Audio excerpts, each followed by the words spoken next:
কিন্তু শুধু মানুষ ব্যতীত পৃথিবীর জমিনে যত মাখলুকাত আল্লাহ পাঠাইছে সমস্ত মাখলুকাতের আওয়াজ শুনবে, কবর আযাব দেখবে, শুধু মানুষ ব্যতীত। রাসূল বলেছেন আমার উম্মত যদি কবর আযাব দেখতো তাহলে উম্মত তার পিতামাতার লাশ, তার আত্মীয় স্বজনের লাশ কবরে রাখতো না। নবী বলেন আমার মন চায়, নবী বলেন আমার মন চায় আমার উম্মতদেরকে বলি, আমার উম্মতদেরকে আমি আল্লাহর কাছে দোয়া করে বলি যে আল্লাহ আমার এই উম্মতকে তুমি কবর আযাবটা দেখায় দাও। আল্লাহর নবী বলেন আমি আল্লাহর কাছে দোয়া করে কই আমার উম্মতেরা কেন কবর থেকে এত বঞ্চিত, কেন দুনিয়ার জন্য এত পাগল, কেন দুনিয়া কই আখিরাতকে ভুলে গেছে। একটু চিন্তা করেন 1411 হিজরি ঘটনা। একজন পুলিশ অফিসার ছিলেন অনেক বড়, এরকম ভাবে যে সারা জীবন এরকম টাকা কামাইছে, ঘুষ সুদ সব খাইছে। খাওয়া যাওয়ার পরে যখন সে মারা গেল, তাকে যখন কবরে রাখা হয়, বাস্তব ঘটনা, এই কবরের আযাব একটি কিতাব আছে, কিতাবটা সবাই নিয়ে পড়বেন। সবার কাছে অনুরোধ রইল, এই কিতাবটা মৌলানা তারিকজামান সাহেব লিখছেন। কিতাবটা পড়লে ওদের কবর কি জিনিস একটু ধারণা হবে। তিনি লিখেন ওই মানুষটা যখন মারা যায়, যখন তাকে কবরস্থ করা হবে, কবরটা অটোমেটিক চিপা হয়ে যায়, লাশটা কবর রাখা হচ্ছে না। এরকম ভাবে যখন 2বার 3বার করছে তাও রাখা হচ্ছে না। 4র্থবার যখন রাখা হয় তখন কবরের লাশ উপরের দিকে ফেলাই দিছে। তখন প্রশ্ন কি ব্যাপার, এমন কেন? তখন তার পিছনের জীবনী বইরা দেখে যে মানুষটা কেন এমন হইল। তখন তার জীবনী বইরা দেখে তার একজন পুলিশ অফিসার ছিলেন, সে সারা জীবন এরকম ভাবে সুদ উস্কাইছে, যার কারণে এই দুনিয়াতেও কবরে তার লাশকে গ্রহণ করে না। একটু চিন্তা করেন, একটা কবর, এই যে আল্লাহর কুদরত মাঝে মাঝে বান্দাদেরকে দেখায় দেন এইভাবে। এরকম ভাবে একজন হাজী সাহেব মারা গেছেন, কিভাবে বুঝাইলে বুঝবেন? একজন হাজী সাহেব মারা গেছে, সে 5 ওয়াক্ত নামাজ পড়তো, হজ করতো, রোজা রাখতো, যারা অসহায় তাদেরকে টাকা দিয়ে সহযোগিতা করতো।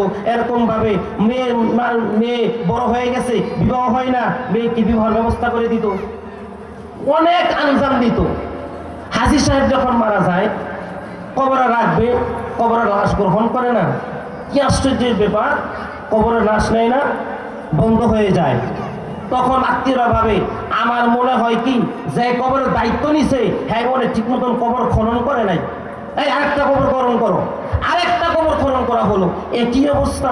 আরেকটা গ্রহণ করা হলো, একই অবস্থা। হায় হায়, কি ব্যাপার, এমন কেন হচ্ছে? এই হাজী সাহেব তো আমরা দেখেছি সে 5 ওয়াক্ত নামাজ পড়তো, এই হাজী সাহেব তো বছর বছর হজ করতো, মানুষকে যাকাত দিত, অসহায় মেয়েদের কি বিবাহ হতো না, বিবাহের ব্যবস্থা করে দিত। সমাজের প্রত্যেকটা ভালো ভালো কাজের মধ্যে তাকে দেখা যাইতো। কারণটা কি? এই কবর যখন সর্বশেষ যখন কবরের লাশ গ্রহণ করেই না, ইমাম সাহেব সহ সমস্ত মুসল্লিদেরকে নিয়ে আল্লাহ পাকের নিকট দোয়া করলেন, আল্লাহ একটু ব্যবস্থা করে দাও না। এইভাবে যখন দোয়া করলেন, তখন কোনো মতো লাশটা কবরে রাইখা সবাই চলে আসলেন। আচ্ছা বলেন তো, কবরে লাশ রাখার পরে কবরস্থানে কেউ আর থাকে? কথা বলেন, কেউ থাকে? সবাই কিন্তু চলে আসে কিনা বলেন? সবাই চলে আসে। কবরস্থ পার হইতে পারে না। কি হয়েছে জানেন? মাটিগুলো থরথর করে কাঁপতেছে, মাটিগুলো কাঁপতেছে। উপস্থিত মানুষ, মুসল্লিরা সবাই দেখতেছে। যখন পিছপা হইলেন, কবরের মধ্যে আযাব হচ্ছে, যে দাউ দাউ করে আগুন জ্বলছে। জীবন ইতিহাস করে দেখা গেল মানুষটা কেমন ছিল। ইতিহাস করলে দেখা গেল এই মানুষটা ছোটবেলা থেকেই মেধাবী ছিল, মা বাবার বাধ্যগত সন্তান ছিল, অনেক টাকা পয়সা উপার্জন করেছে ঠিকই, কিন্তু টাকাটা হালাল পথে ছিল না। কেমন ছিল? ওই লোকটা একজন বিচারক ছিল, একজন প্রশাসনের লোক ছিল। সে যখন বিচার করত, বিচার করার আগে কি করত জানেন? আমাদের সমাজে এই ঘটনা অহরহ করতে থাকে। শুধু সমাজে নয়, আজকে রাষ্ট্রীয় জীবন দেখলেও আমাদের তল দিয়া বুঝছেন কিছু, তল দিয়া যে দেয়, মনে করেন আপনার পক্ষে রায় নেওয়ার জন্য তল দিয়া কিছু বান্ডেল দিয়ে দিলে আপনি আমার পক্ষে অনেক সময় রায় কিন্তু এসে যায়। ঠিক কিনা বলেন? আজকে এই কথা বলতে গেলে সমাজে রাষ্ট্রীয়ভাবে আমাদের গ্রেফতার করতে আসবে, বলতে আসবে এই দেশদ্রোহী, দেশ বিরোধী কথা বলে। কেন? সে বলে আমরা ঘুষখোর, আমরা ঘুষ খাই। আসলে বাবা আমরা সেটা বোঝানোর জন্য বলি নাই, বলতেছি আল্লাহ পাক কুদরত মাঝে মাঝে দুনিয়ার মধ্যে দেখায় দেয় কিভাবে একজন হাজি মানুষ এত সব আমল ভালো থাকার পরেও আজকে কবরের জিন্দগিতে সে আর কবরের মধ্যে আযাব সশরীর মানুষ দেখায় দেয়। কেন রে বাবা?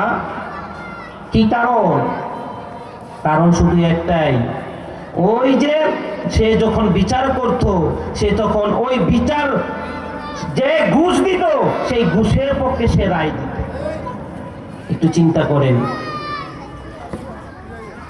সম্মানিত উপস্থিত মুসল্লিয়ানে কেরাম, আপনার কাছে সকলের কাছে অনুরোধ করব, বাবা দুনিয়ার থাকার জায়গা না, আমাদেরকে সবাইকে একদিন চলে যেতে হবে। এই জন্য এই আখিরাতের জীবন সুন্দর করার জন্য, কবরের জীবন সুন্দর করার জন্য এই দুনিয়াতে আল্লাহর হুকুম হাকামগুলো আমরা যেন ঠিক মতন আদায় করতে পারি। সবাই রাজি আছেন ইনশাআল্লাহ? ইনশাআল্লাহ। একটু চিন্তা করেন।